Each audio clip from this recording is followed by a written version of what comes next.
Why does money feel useless in most GTA games? Well, it's because it is. Shocking, I know. But why is that the case? At its core, money in GTA represents the main motivator of all the protagonists. Tommy Vercetti came to Vice City to do a deal for 20 keys, and after the deal went south, it was the money he desperately needed because of Sonny's threats. In GTA 4, Nico Bellic comes to Liberty City to escape his past and the people that are after him, but also to chase the supposed American dream that he thought his cousin Roman was already living from the emails he often received.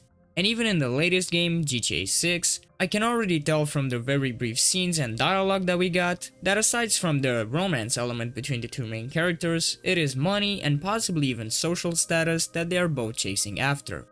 But simply having it as a motivator for the characters isn't a good enough incentive for the player to chase it during free roam. Money has been one of the main heads-up display elements since the very first entry in the franchise. Although back then it was treated more as a high score system than actual currency. So it should be more than just an arbitrary number you can increase for the fun of it. Not every GTA handles this core element of gameplay the same way. Some games give a real sense of achievement when earning money through more than just story missions and give actual ways of spending it that feel rewarding as well. Let's go through each of the games and see how they individually handle this aspect, and what we can learn from all of them, with the hopes that GTA 6 manages to make earning and spending money actually worth it. Starting off with the 2D era games, money was treated more of like a high score system, but also as a way to unlock the next few levels. As for example in GTA 2, you need to earn $1 million to get from downtown to residential, then $3 million to get from residential to industrial, and finally $5 million to finish it all and basically complete the game. So therefore, the games were very arcadey in their nature.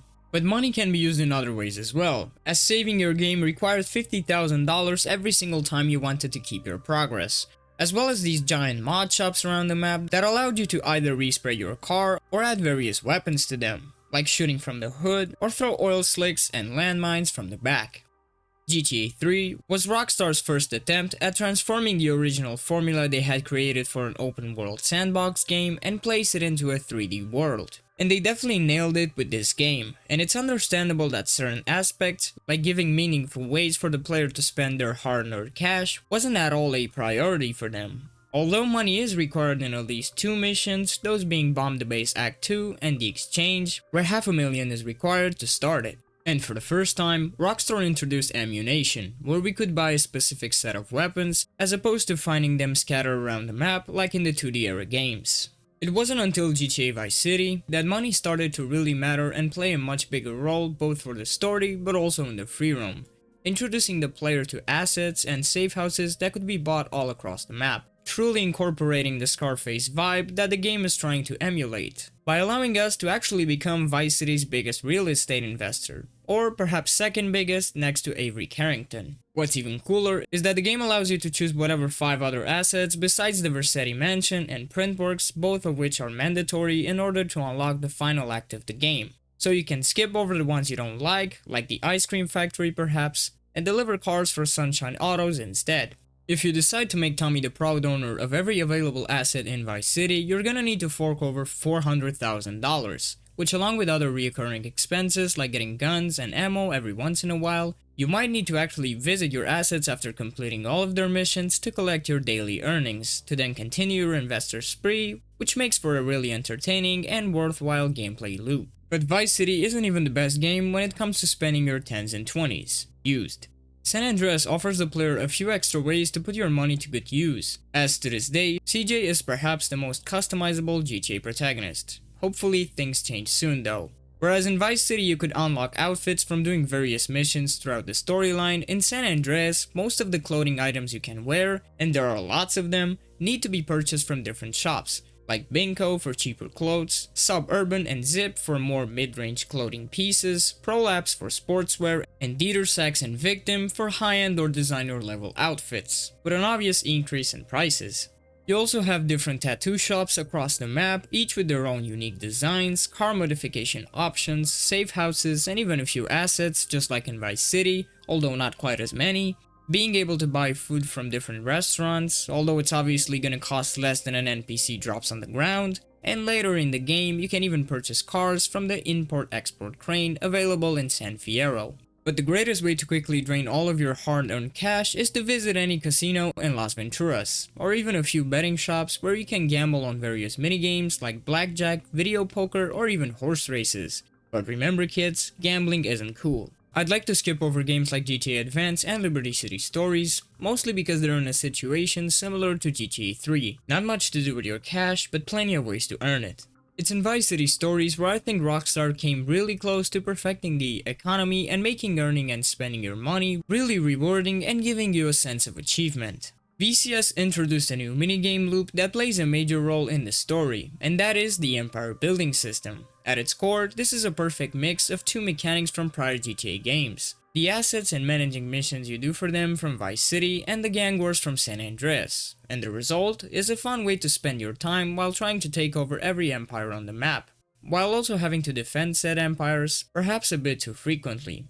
It's not a perfect minigame, but it gives you a reason to care about money, and it even makes you take decisions early on when your income is low. After taking over an empire building from a rival gang, you have to purchase it and select both the type of business you want to build from 6 different options, as well as the size of your building: small time, medium, or high roller. While on the first island you can only choose between 3 types of businesses, those being on the lower payout side, while the other 3 unlock once you reach the second island, obviously costing more to build, but also earning a lot more from them. So at the start of the game, you might need to either go for 1 or 2 high roller empires to later use the money you earn from them to further expand your operations, or just go for small time ventures every time. And you could later return to the smaller ones and upgrade them whenever you please just for the fun of it, which in turn gives the opportunity for more money to be spent. The entire map has a total of 30 empires for the player to take over. And if you decide to go for the most expensive type of business, that being the robbery one, and make them all high roller ones,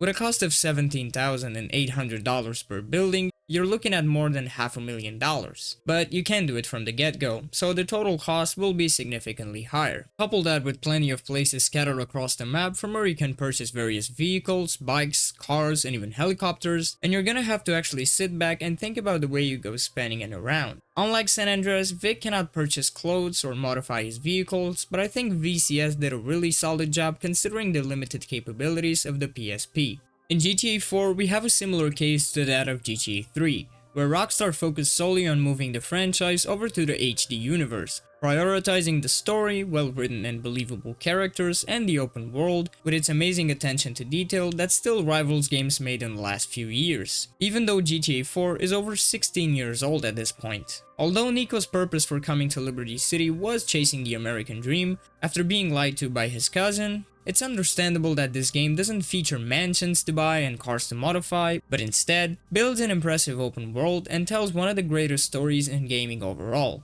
And obviously, the DLCs don't change the situation much. They mostly expand the lore of Liberty City with 2 new perspectives from Luis and Johnny. But Rockstar didn't cook up great money spending minigames for VCS only. Another game that manages to create a similar gameplay loop to that of empire buildings can be found in GTA Chinatown Wars, with its amazing and controversial drug dealing minigame. This gives the player an opportunity to wisely invest money in specific products that can be later sold for a decent profit. Buying product from a certain neighborhood where you can find it at a lower price, and then sell it in a different one where it's more desired, therefore the price for it is also higher. There are also other factors like hidden cameras spread across the map that when destroyed lower the prices for all items. With the money you earn, you can purchase vehicles and most importantly a lot of safe houses around the map where you can stash your product, because if you get busted while you carry it, it's gone forever. So you actually need to carefully plan out your deals and you even have things to spend the money on. And let's not forget the highly addictive Scratcher minigame where I've spent a shameful amount of time trying to win the house, but never succeeding unfortunately. Finally, the latest game in the franchise, as of making this video, GTA 5, does reintroduce things like properties to purchase, car and even gun modifications, but for some reason it doesn't feel the same way as it was in prior games, and money quickly becomes irrelevant as you progress because you earn perhaps too much of it. And for a game that has a sort of heist-driven story, money should play the biggest role in this game more than any other, but it ended up being quite underwhelming. There's also the complete opposite of this. In GTA 5's online component, where in the last few years especially, money is never enough. as you have seemingly hundreds upon hundreds of things to spend it on, like 2 or maybe even 3 times as many vehicles than available in the single player, dozens of different types of businesses, a disgusting amount of clothing items, and other miscellaneous expenses. There obviously needs to be a middle ground, a decent balance between having things to spend your money on and perhaps introduce new things, like customizing your safe houses, which players have wanted to do for ages. But also make sure that money doesn't come by too fast or too slow neither. Rockstar is a master at creating jaw-dropping open worlds with insane level of attention to detail, and they're also masters at writing deep stories with believable and lovable characters that we sometimes even empathize with. So the task of balancing out an in-game economy that gives you a reason to chase after dollar bills and throws you in a satisfying gameplay loop should be a far easier job for them, and I'm hoping that GTA 6 will manage to do just that. But what do you think? How would you make it so that money plays a bigger role in the GTA games? Let me know in the comment section down below, and while you're there, also leave a like. And of course, consider subscribing if you want to see more. Thank you so much for watching.